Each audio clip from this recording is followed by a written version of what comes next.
নমস্কার, শ্রীকৃষ্ণ ভক্তি চ্যানেলে আপনাদের আন্তরিক স্বাগত, যেখানে প্রতিদিন শোনা যায় ভগবান শ্রীকৃষ্ণের অমৃত বাণী, তাঁর লীলা, প্রেম আর অনন্ত জ্ঞানের গল্প। চলুন আজ আমরা প্রবেশ করি সেই ভক্তিময় জগতে, যেখানে হৃদয় শান্তি খুঁজে পায় আর আত্মা মেলে ভগবানের সাথে। আজ আমরা আলোচনা করব স্বয়ং ভগবান শ্রীকৃষ্ণের এক অত্যন্ত গুরুত্বপূর্ণ বাণী নিয়ে, যেখানে তিনি মানবজাতিকে সতর্ক করে বলেছেন যে রাগ, ক্রোধ, লোভ এবং অহংকার এই তিনটি হলো এমন দানব যা মানুষের জীবনকে ধ্বংসের পথে নিয়ে যায়। আসুন তাহলে শুনে নেওয়া যাক এই তিনটি বিষ থেকে বাঁচার জন্য শ্রীকৃষ্ণ ঠিক কী শিক্ষা দিয়েছিলেন। অর্জুন এবং শ্রীকৃষ্ণ কুরুক্ষেত্র যুদ্ধ শেষের পর গঙ্গার ধারে হাঁটছিলেন। চারপাশে শান্তি, হালকা বাতাস বইছে, কিন্তু কৃষ্ণের মুখে ছিল এক অদ্ভুত গাম্ভীর্য। অর্জুন বুঝতে পারলেন আজ প্রভু কোনো গভীর শিক্ষা দেবেন। হাঁটতে হাঁটতে তারা এক গ্রামে পৌঁছালেন। গ্রামের প্রান্তে এক ধনী ব্যবসায়ী বসে কাঁদছিলেন। কাছে এগিয়ে যেতেই ব্যবসায়ী বললেন, প্রভু, আমি সারা জীবন পরিশ্রম করে সোনা, জমি, মান সম্মান সব পেয়েছি, কিন্তু আজ আমার ছেলে আমার ব্যবসা নিজের নামে নিয়ে আমাকে ঘর থেকে বের করে দিয়েছে। আমি তাকে সব দিয়েছি, তবুও সে আমায় তুচ্ছ করেছে। আমার মন রাগে জ্বলছে। শ্রীকৃষ্ণ শান্ত গলায় বললেন, তুমি কি জানো এই রাগ তোমার নিজের মন থেকেই জন্ম নিয়েছে, তোমার ছেলের থেকে নয়? ব্যবসায়ী অবাক হয়ে বললেন, আমি কি ভুল করেছি?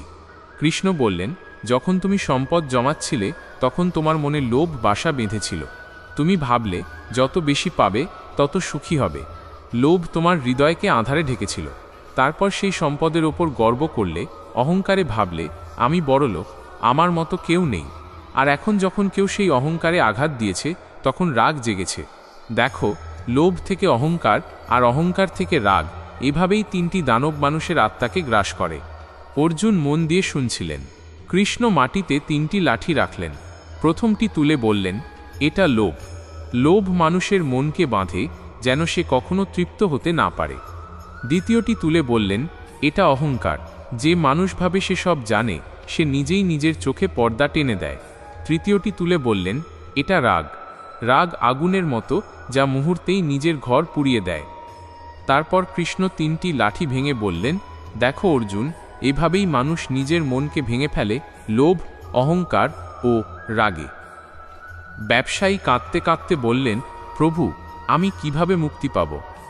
কৃষ্ণ হাসলেন, যখন তুমি তোমার ছেলেকে ক্ষমা করবে তখন রাগ চলে যাবে। যখন তুমি দান করবে তখন লোভ হারাবে। আর যখন তুমি বুঝবে সবই ঈশ্বরের দান, তখন অহংকার বিলীন হবে। ব্যবসায়ী মাটিতে পড়ে কৃষ্ণের পায়ে হাত রাখলেন। কৃষ্ণ আশীর্বাদ দিয়ে বললেন, মনে রেখো অর্জুন, যে নিজের ভেতরের তিন দানবকে জয় করতে পারে, রাগ, লোভ, অহংকার, সেই প্রকৃত যোদ্ধা। যুদ্ধক্ষেত্রে নয়, নিজের মনে যে জয় আনে সেই মহাবীর। সন্ধ্যার সূর্য গঙ্গার জলে লাল আলো ফেলছিল।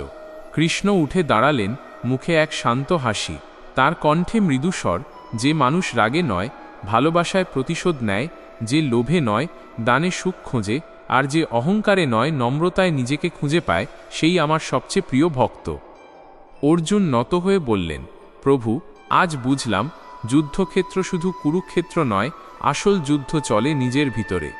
কৃষ্ণ মৃদু হাসলেন, ঠিকই বলেছ অর্জুন, বাইরের শত্রু কম, ভেতরের শত্রুই সবচেয়ে ভয়ঙ্কর। তাকে জয় করাই সত্য ধর্ম। সেই দিন থেকে ব্যবসায়ী আর কখনো রাগ করেননি। প্রতিদিন গঙ্গার ধারে বসে কৃষ্ণ নাম জপ করতেন। তার মুখে সবসময় থাকত একটিই বাণী, রাগে নয়, ভালোবাসায় জয়, লোভে নয়, দানে শান্তি, অহংকারে নয়, নম্রতায় কৃষ্ণ। আজকের এই গল্পটি এখানেই শেষ করছি। যদি শ্রীকৃষ্ণের এই বাণী তোমার মনকে ছুঁয়ে যায়, তাহলে ভিডিওটি লাইক করো, তোমার প্রিয় বন্ধুদের সঙ্গে শেয়ার করো, আর চ্যানেলটি সাবস্ক্রাইব করে রেখো, যাতে পরের গল্পে আবার আমরা একসাথে কৃষ্ণের নামে মিলিত হতে পারি।